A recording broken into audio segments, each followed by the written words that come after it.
Okay,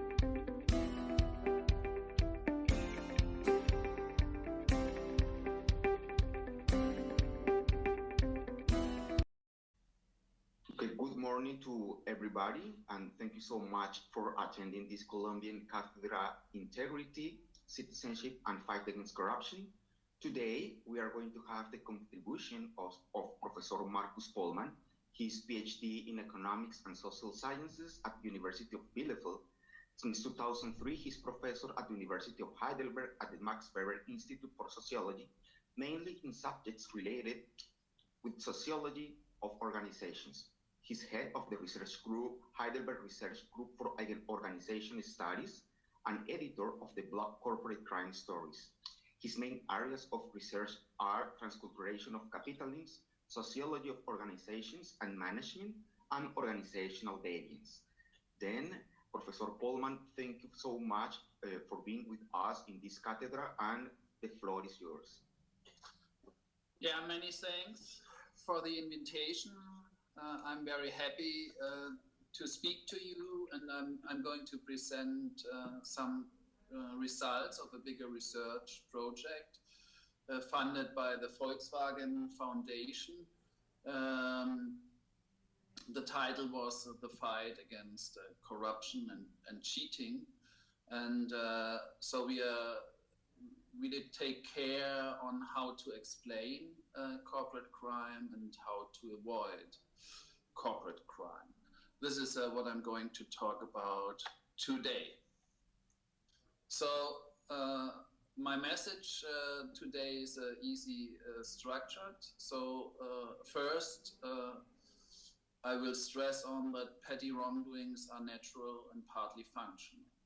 So if we put too much pressure on zero tolerance, we harvest hypocrisy. Second, money is only half of the story. A lot of corporate crimes are caused by loyal employees for the sake of the company, of the organization. And third, combating corporate crimes, we must focus on the organization and not just on individual behavior. So I will have like 5 paragraphs we are going through. So petty wrongdoings will be the first one. Then I will introduce 2 mindsets. Then, of course, funded by the Volkswagen Foundation.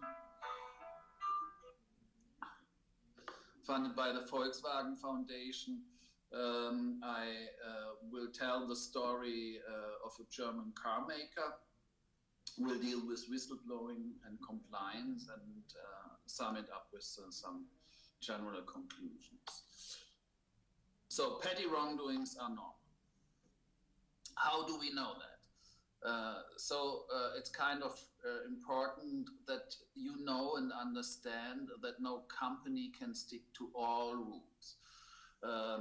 So the best example or the best proof for it are the large work to rule strikes. So if you stick to all rules, then each organization would stop proceeding, or in the case of companies, would stop producing. Work to rule strikes are still very familiar and popular.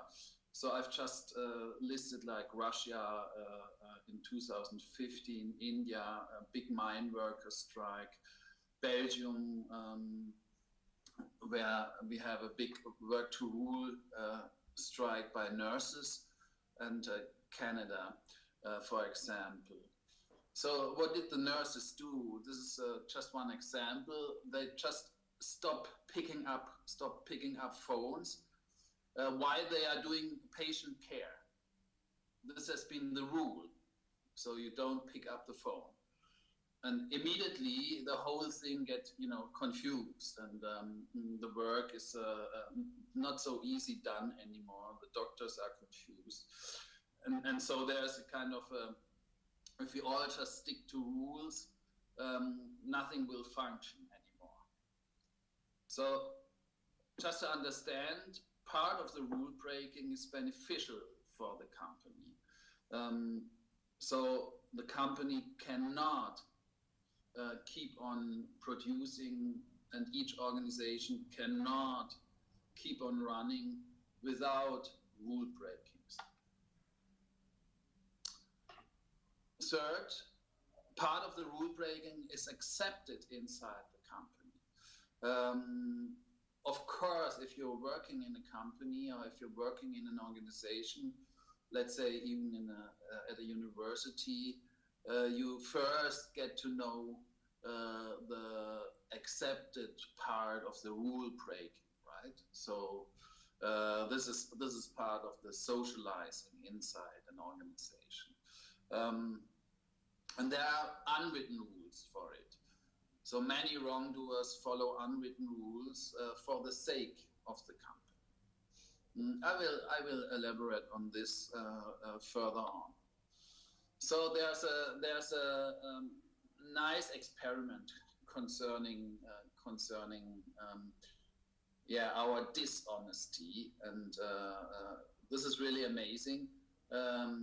It was carried out by Dan Ariely, and it was kind of a mean setting somehow. So they had like people, test persons sitting down and solving mathematical problems, very easy to solve, like addition or division, but very easy ones. And then they got a sheet of paper with the solutions and could correct themselves the tasks they've been solved correctly. After that, they could put it into a shredder so that no one knows if someone has been cheating or someone not. But the shredder was not working. So this was part of the setting. So Dan Ariely and his team could easily find out who did cheat and who did not cheat. And this was amazing because nearly 70% cheated. So despite sex, gender, age, all did cheat somehow. But how much do they cheat? This is also important. They solved 4 problems in average, but reported solving 6. So these are like, the little cheaters or little sinners. This is just what's normal, right? And it was carried out all over the world with like 40,000 people, but only 20. This is very important. Did cheat, for all problems, for all solutions. Not 20%, only 20 out of 40,000 have been big cheaters. So you can see there's kind of a informal thinking how much cheating is okay. There's kind of a red line, an informal red line, which somehow most of the people, of the test persons, did take care of.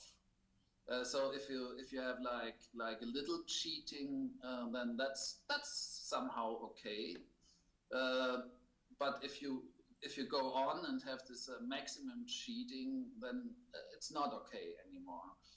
You have to correct your self-perception and your self-understanding. So it's very important to know when we talk further on let's say slippery slopes. It's very important to know that there's kind of an informal red line most of the people know about and most of the people stick to. So there's a nice study again carried out by physicists in Germany about shortcuts, so deviations from a given pedestrian way, and this kind of about circumvention. So we all like to circumvent rules that are kind of stressful or painful for us. So there was a general rule: if the shortcut was like 25% shorter than the given way, it did emerge. So never mind how long the given way have been. That's also important. Never mind. This was independent of the how long the given may have been. On a regular basis, a shortcut was emerging when it was 25% shorter than the given way. So we have to keep that in mind before we move in our second chapter.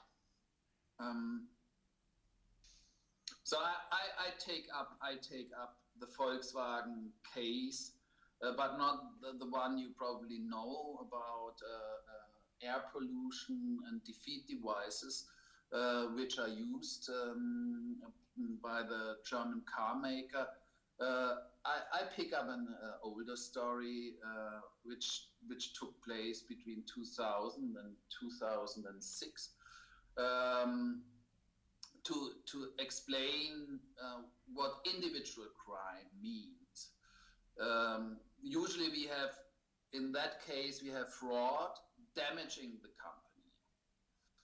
So there are personal gains, the benefits are personal gains, and it's kind of a calculation. You calculate the sanctions and the costs and the probabilities to be detected. And then you decide or you use opportunities that are available for you. So there was a sentence done about embezzlement of 3 people at the Volkswagen company. One was a board director for labor and personnel. One was the labor council representative, and one was running the personnel department. And they were kind of financing trips, let's say to Brazil and or to other countries. They had their mistresses, and they did that all charging the Volkswagen company for it. So they brought. So I've read the sentence very carefully and did add it up. So they bought jewelry for 11,000 euro. They spent money for prostitutes, almost 70,000 euro. They had like travel expense only for their mistresses, not for themselves, like 315,000 euro. And they had fake contracts for their mistresses for a fake salary, which is adding up to almost 500,000 euro. And they did charge the Volkswagen company for all that. So this was kind of very, a very impertinent plot. Of course, damaging the Volkswagen company. So they've been detected and sentenced for 3 years and a few months, and put on custody. So this is kind of individual crime, which we do have, of course, very often, that the people are trying to embezzle or to fraud the company. So we are not talking today about individual crime inside an organization. We are talking today about organizational crime. So a crime that is inspired by the rules, very often informal rules of the organization, of the company, and which is carried out for the sake, for the benefit of the usually these are not people with a high criminal energy. That's why I took the picture of the Valley black-nosed sheep. So they kind of doing rule deviations for the collective good. Even if it's a company, they're doing it for the company. So, and by doing so, they are following unwritten rules. And usually we have, not all people are doing this. We do have like a social cocooning. And usually we do have high-ranked insiders. So these are not smart criminals. So they are not calculating. They are just doing it because they are used to do it. And because it's difficult after a while to tell what is right and what is wrong inside the company. So it becomes like an accepted custom inside the firm. This is the second mindset. So you see, it's totally different from the first one.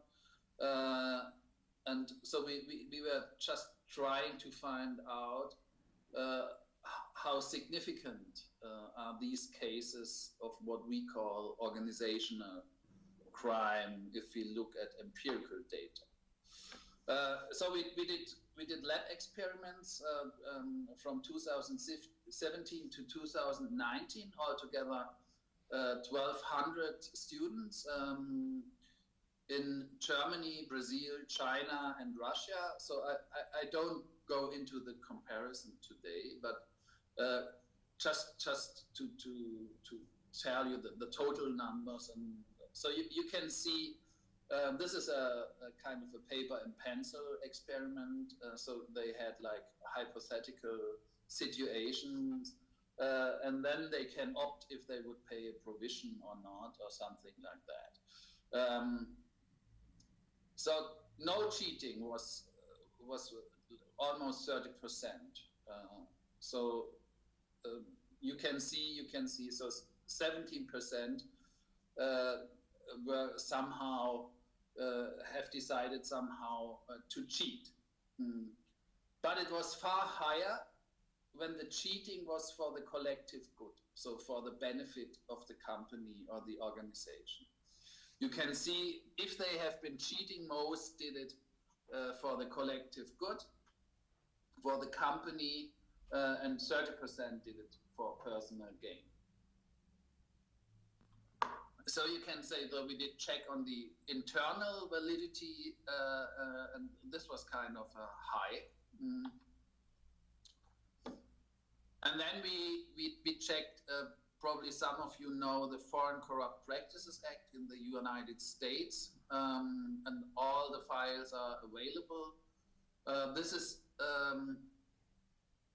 of course, about organizational crime as well. So we checked a number of files, 74, but there are more cases inside. So altogether it have been 214 cases, and try to find out in the sentences and the descriptions how much was done according to the prosecutors, how much was done for personal gain, and how much was done for the benefit of the company. And you can see it's kind of a tight game. So in 46% of the cases there have been personal gains that have been mentioned, and in 45% there have been benefits for the company. And you see what is important, mixed cases have been only 9%. So this is what we could really confirm in our findings. There are like two ways to deviate from rules. So one is kind of this for personal gain, and one is for the benefit of the company, and they are kind of not correlated with each other, at least not in the United States or in Germany.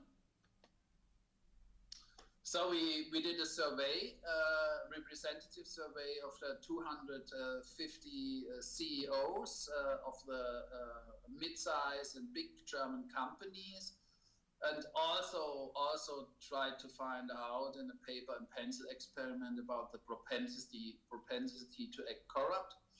And now you can see the students are kind of more easygoing to tell about, cheating. So the incidence here is far lower, but now you can see it again. So if we put personal gain into the setting, only 3% had a higher propensity to act corrupt. If we put organizational benefit in there, it has been 11%, and this was highly significant and not correlated with each other. So you can see, you can lead this still, these are two different stories, two different ways to deviate from rules. So now back to Volkswagen. Volkswagen is a well-known company, I guess, all around the world, and you can say when it came up to with the defeat devices that have been applied in 11 million cars of the Volkswagen concern. So we can see first, if you look at the institutional rules, there was kind of a weak legislation. Article 5 of a statute from 2007 did allow to apply defeat devices if there's a risk that the engine could be damaged.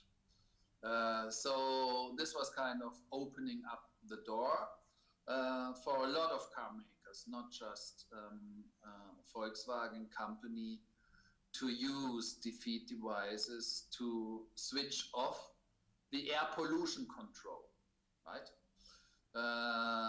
So this was switched off. And you can see there are many other car makers that switched off the pollution control depending on the temperature. You can see there's Opel, Renault, Daimler, Peugeot, Ford, and Fiat who did the same. And Daimler had to pay fines already for doing that, and Fiat Chrysler as well for using defeat devices to switch off the air pollution control. So you can see this kind of what we call a deviant environment. So this is kind of a bad habit inside the branch of car making industries.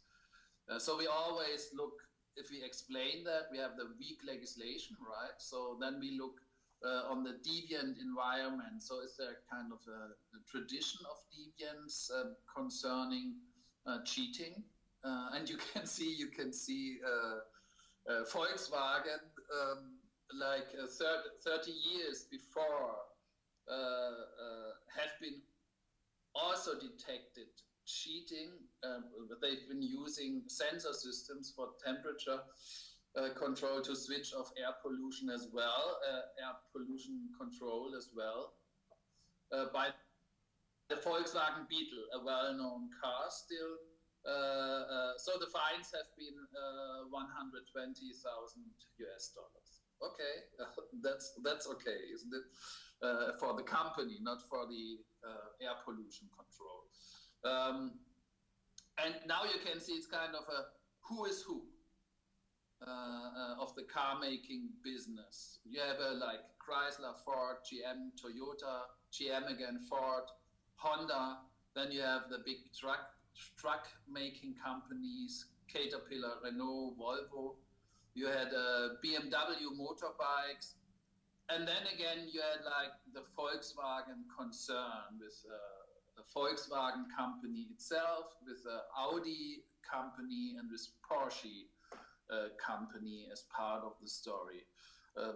They started to use defeat devices in 2004. It was first applied in a Audi car, and then supplied for the Volkswagen company as well. But now the deals are moving with all the costs into fines,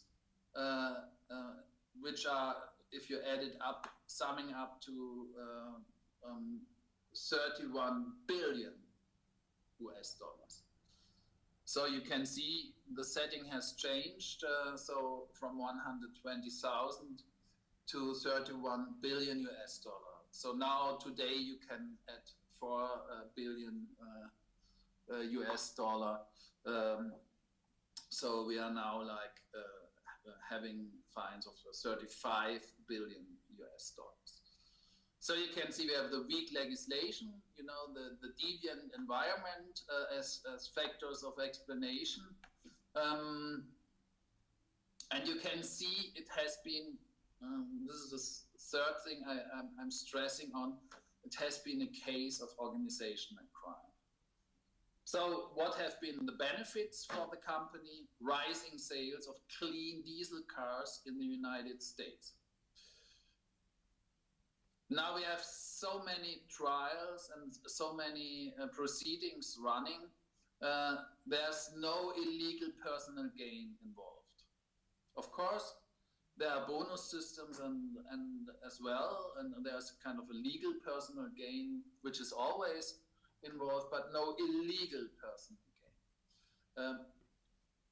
There have been like indicted at the first round in the United States, 42 engineers and managers.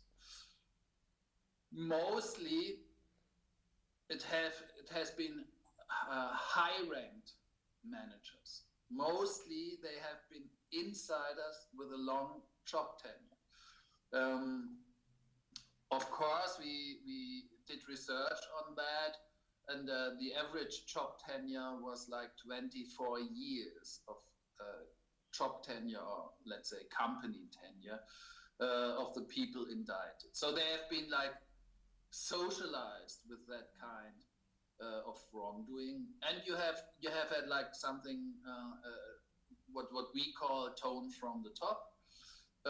So Martin Winterkorn is a name here, the former CEO of the Volkswagen concern, who is now facing an arrest warrant in the United States. And former board members we've been talking to, they told us, so that was kind of a saying, if you're not up to the task, someone else is. So there was a hierarchical pressure to solve this problem of air pollution and clean diesel cars. So you can see now indictments, arrest warrants, custody. You can see you have the who is who of the Volkswagen company. So the Volkswagen CEO Diesel was accused. The Volkswagen supervisory board chief Pötsch, the former CEO Winterkorn, the former Porsche board member Hutz, and the former Audi CEO Rupert Stadler. So you can see most of the time we have high-ranked insiders who are responsible in carrying out this kind of rule deviations for the sake of the company. Today we have like 50 individual proceedings.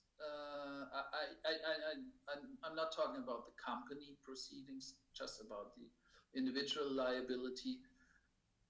We have 50 individual proceedings in the United States and 83 individual proceedings in Germany. And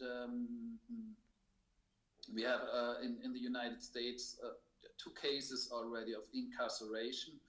One was a former manager in the United States, Oliver Schmidt, who did fly for holidays to Miami and was put into custody and arrested and sentenced to almost 8 years in prison. Today he's transferred to a prison in Germany.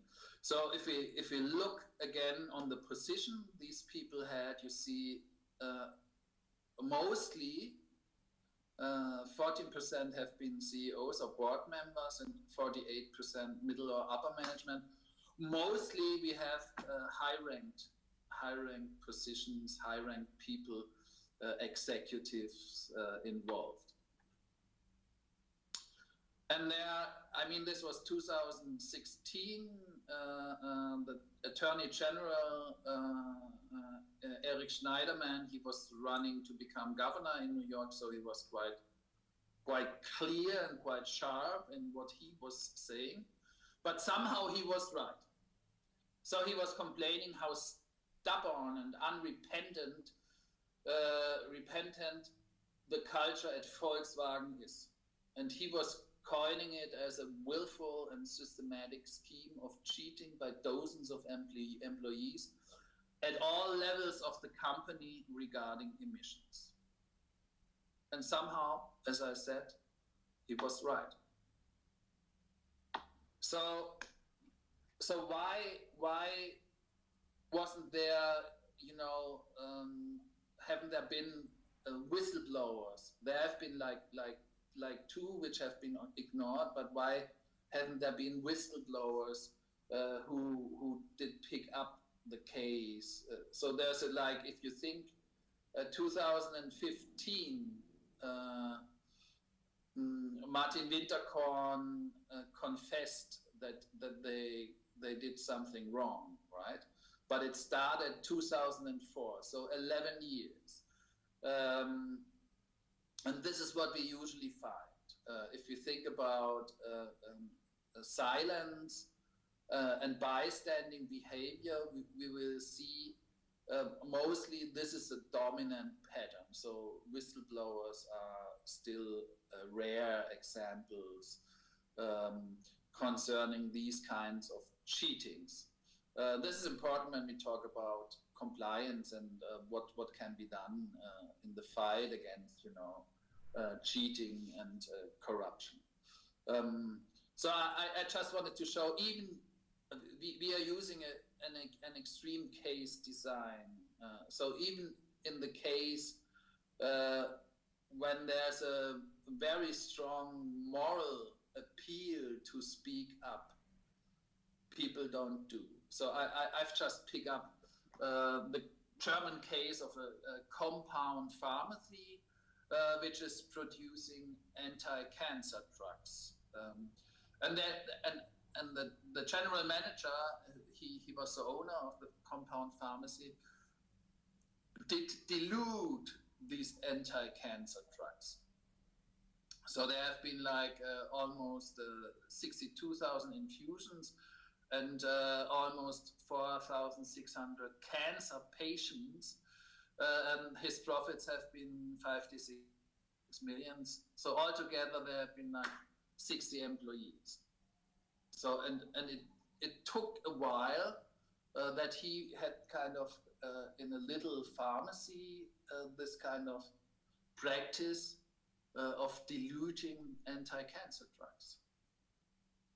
So, you know, this is kind of all of us immediately would tell someone or the prosecution, but so far for a long period of time, no one did. Only in 2016, then we had a whistleblower, a newly incoming general director taking care for the business, who detected that it could not be the right way how they sold anti-cancer drugs. And then he did blow the whistle.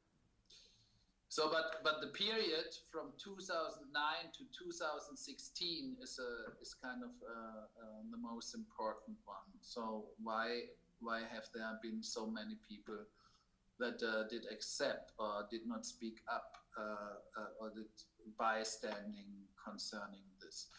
And of course, we've checked on that as well, and this can be transferred to the other cases of cheating and corruption.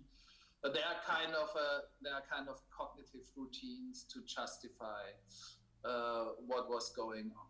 The pharmacy did expand very fast, too fast for the accounting. So this kind of, you know, the software has often indicated that drugs are in stock without them being in the warehouse. You know, this kind of a justification, and very often we have this kind of cognitive routines to ignore what really is going on. Then we have what we call diffusion of responsibility. Here one example is the running jokes inside the pharmacy. So there was a big dry running, and the general manager of the pharmacy was sentenced in a final sentence now to 12 years incarceration, and of course a high level of roughly 40 million euro fines. But they have been running jokes. So the cancer drugs here are the proof that homeopathy works. Like Jesus Christ, bread and wine, Peter S. can double active ingredients by hand. You know, this is kind of, everybody knows somehow, but does not feel responsible to blow the whistle. So this is what in sociology we call bystander ethics. So this is kind of, this cannot be the case. We often don't see what we do not expect. These are the cognitive routines. Then why don't you act? We all know it. These are the diffusion of responsibility. Why should I do? And of course, in that case, or in the Volkswagen case as well, the bosses did not care. So why shall I take the risk? So there are some mechanisms that companies and organizations can install to support speaking up mechanism, to support whistleblowing. So there are, like, some companies already did install that.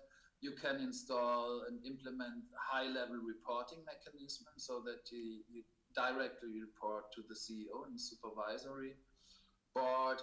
You can put it inside the career system as a 360-degree feedback. And of course, you should include civil society, NGO, and the government. Then you have mechanism inside the organization to fight the silence and bystanding on corruption.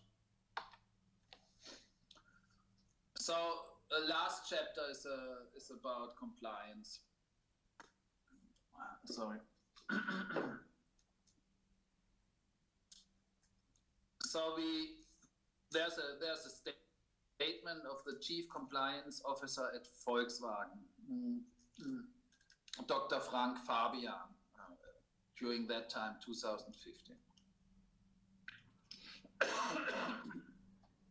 he was telling rule violations are to be excluded in advance, and we therefore put strong emphasis on prevention.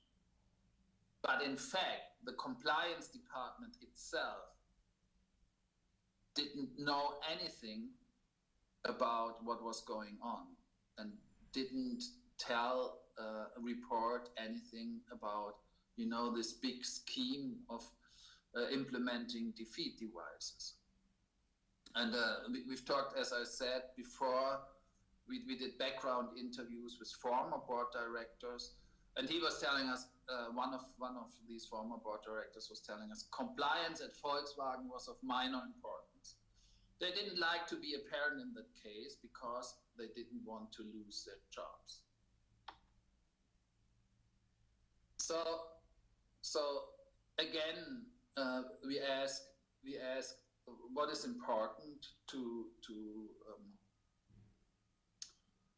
fight corruption, and we ask for, if you stress on formal rules and law, and you can see there's the right direction.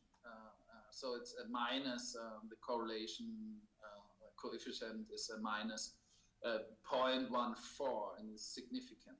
That's good news for the compliance departments.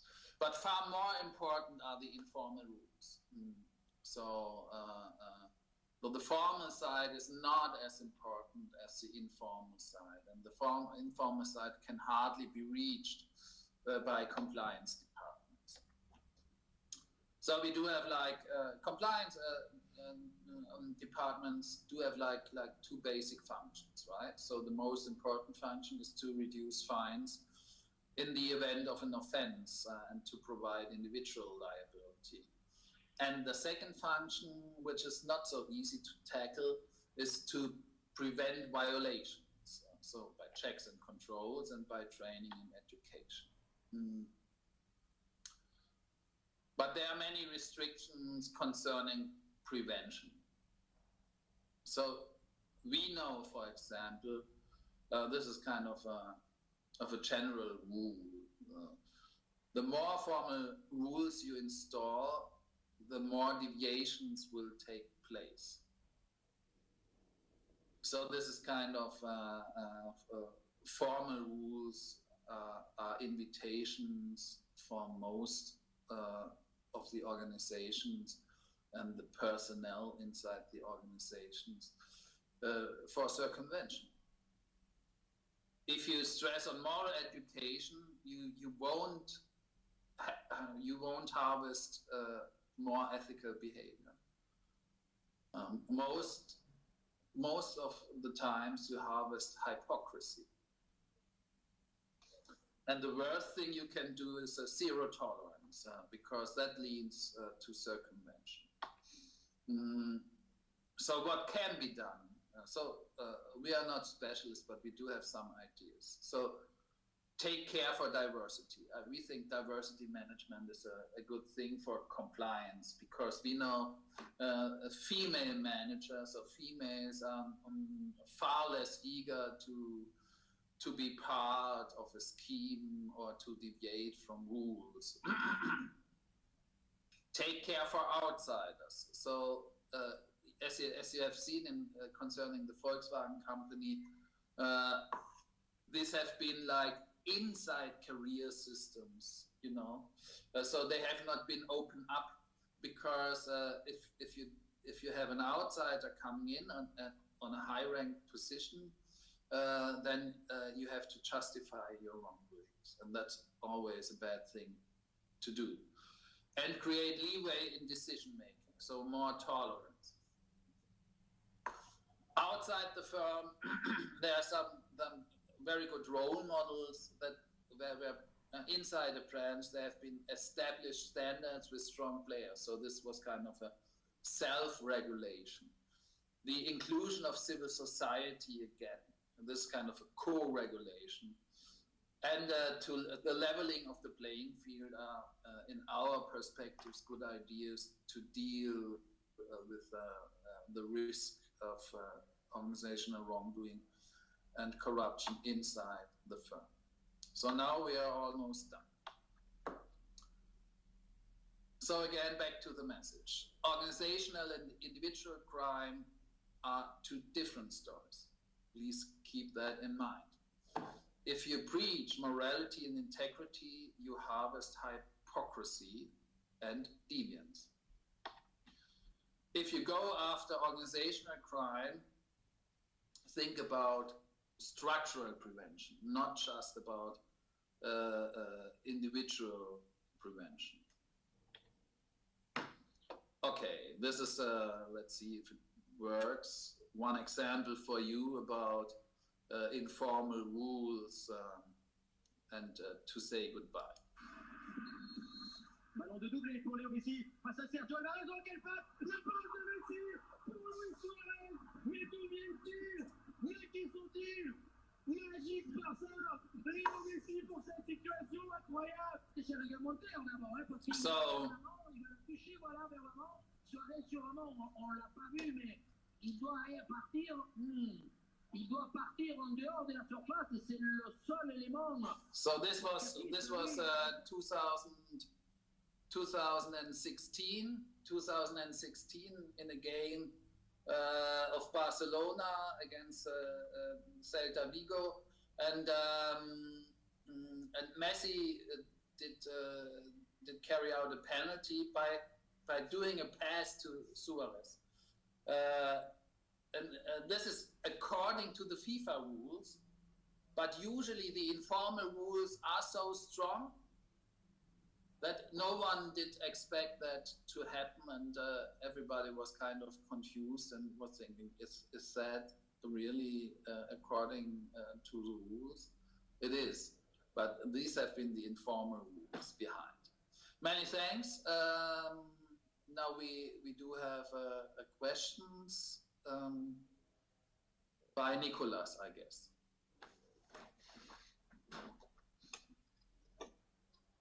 Yes, you guessed right, Professor Pohlmann. Thank you so much for your contribution. Just a couple of questions about your presentation.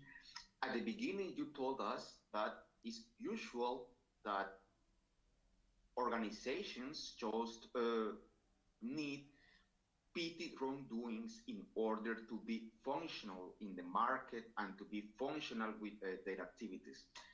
However, in your research, could you see some kind of differences between a tolerable or between a kind petty wrongdoing and another one that, although can be labeled as petty, maybe could be non-tolerable?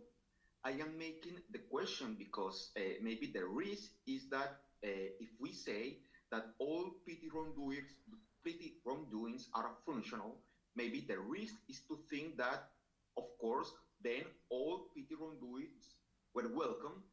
That's the first risk. And the second risk, I am just moving to the control organizations. If petty wrongdoings are functional, then which are or what is the role of the control organizations of the state or civil society in petty wrongdoings? Then, just to summarize, is there a difference between a tolerable wrongdoing and a non-tolerable one? That's the first one. And the second one... we can do the second one. Okay. Otherwise, I have to write it down. Okay. Many thanks for the question. So, of course, not all deviations from rule are to be tolerated. That's of course the case. So, if you think like rules concerning the security of a company, of working places, or of the production, all companies have to take care that we have a zero tolerance concerning deviations from rules, right? Otherwise, you will have like dead bodies lying around, right? So there's some rules where it's really important that no rule deviations are tolerated, but there's a bulk of many rules, mostly bureaucratic rules, inside the company, where it would be possible to give leeway and the people deviate from the rules anyway, right? So most of the people, if I think of our university, including me, most of the people don't know many of the rules, you know, of the bureaucratic rules. I don't know, but perhaps I'm the director of the institute right now, so perhaps I know 10% of the rules applying to our institute, and I do ignore 90%, except I do have a case, and then I do have to inform myself. So that's quite common, right? So then, and of course we know how to outfox the system, right? So all of us, or most of us, are kind of playing and gaming the system a bit, yeah. But then we do have this informal red line. We all know, right? So if we have like a box where we put some money in to buy coffee for the team, yeah. so there will be like 50 euros inside. Okay, that's okay. Then we go and buy coffee and drink coffee. At least before the Corona pandemic, we did. Right? So, but we wouldn't put 5,000 euros in there, and we wouldn't put 50,000 euros in there. Right? This is just, you know, crossing the red line, and everybody knows. So you know, and of course, some of the people, you know, do have criminal energy, but they are crossing the red line anyway. You know what I'm saying? But to answer your first question, there's a difference between the rules. Some rules, it is very important to have a zero tolerance against rule deviations from rules, but most of the rules we can tolerate rule deviations, and this will help the system to be run in a functional way, right? And us as well. Yes, thank you. So the role of the state, you said. So if we put the role of the state in there, of course there are kind of you know, like the judiciary, there are kind of statist control mechanism, right? And so if you have a compliance department, they have to show that somehow the organization is at least trying to stick to the rules, right? But this is kind of the formal side. So this is how we kind of work on the formal side as well, right? So it's not just window dressing, but we try to keep the formal side clean. And of course, the state, let's say in our case of a statist university, is looking on the formal side as well. You know what I'm saying? Yes, that's clear. And just moving to other topic that you have addressed, you told us that following your research, not always more education means more ethical behaviors inside companies. Yeah. And in some cases, more education just leads more hypocrisy, depending on the case. Then, just taking into account the differences between socialization and education, within this framework, which is the role of education in preventing organizational wrongdoings or in preventing corporate crimes? I am asking that because, of course, the other risk is if we just put us in the extreme side, we cannot say, I guess, that then if education doesn't have any role, then why do just make subjects, seminars or panels regarding with ethics and corruption and organizational deviance? Then the question is, then in this case, which is the role of education in order to prevent organizational wrongdoings? Yeah, many things. So we have to draw a distinction between education and moral education. I think moral education is something different, and a lot of organizations now kind of buy into that, like to have a moral compass and to tell the people. And at best, in my perspective, this is useless. At best, because it's like it's like you go to church, yeah, right? So you go to church on Sunday, you have a preacher, and you're listening to the preacher. That's all nice, and you feel good. But on Monday, you're back to work, and then you have situations you have to deal with, right? And there are other logics applied. So of course you do like you behave concerning your beliefs and your Catholic or Protestant mindset, right? But in fact, of course, we are following some other logics, and that's like moral education is, right? So it does not help.